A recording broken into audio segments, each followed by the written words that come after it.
আজকের এই রেসিপির প্রথম কাজ হবে নারকেলের দুধ বার করা। তার জন্য আমার পাপা নারকেলটা কুড়িয়ে দিচ্ছে।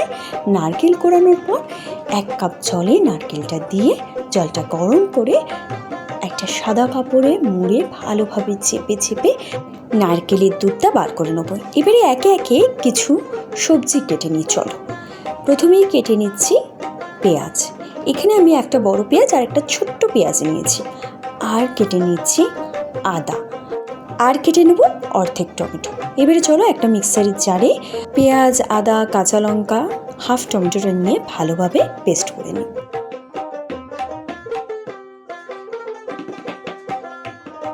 এবারে চলো কড়ার মধ্যে জল দিয়ে এবং তার মধ্যে নুন হলুদ দিয়ে একটু জলটা ফুটিয়ে নিই। জল ফুটানো হয়ে গেলে তার মধ্যে একে একে সবকটা চিংড়ি মাছ দিয়ে একটু ভাপিয়ে নেব। এই 2 মিনিট।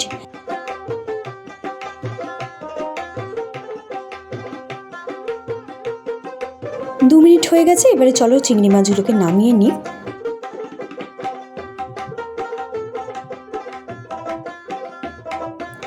এবারে চিংড়ি মাছগুলোকে ভেজে নেওয়ার পালা। তাই কড়াইতে দিয়ে দিলাম সর্ষের তেল। পুরো রান্নাটাই সর্ষের তেল দিয়েই করব।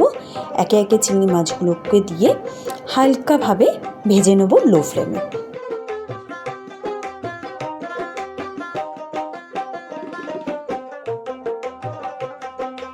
চিংড়ি মাছ ভাজাও কমপ্লিট।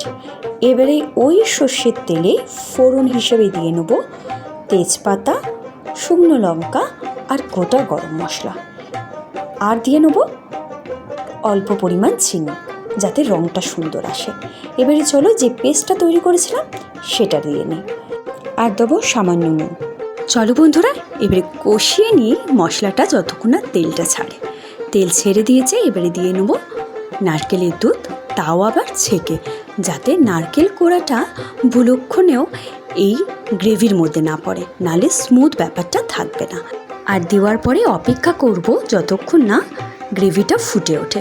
ফুটে ওঠার পর দিয়ে দেবো স্বাদ মতো নুন আর চিনি, আর দিয়ে দেবো ভেজে রাখা চিংড়িগুলো। এবারে চলো 5 মিনিটের জন্য রান্না হতে দিই। তারপরে এর মধ্যে দেবো গরম মশলা গুঁড়ো আর ঘি। আর 1 মিনিট রান্না করে দেখো নামিয়ে নিচ্ছি।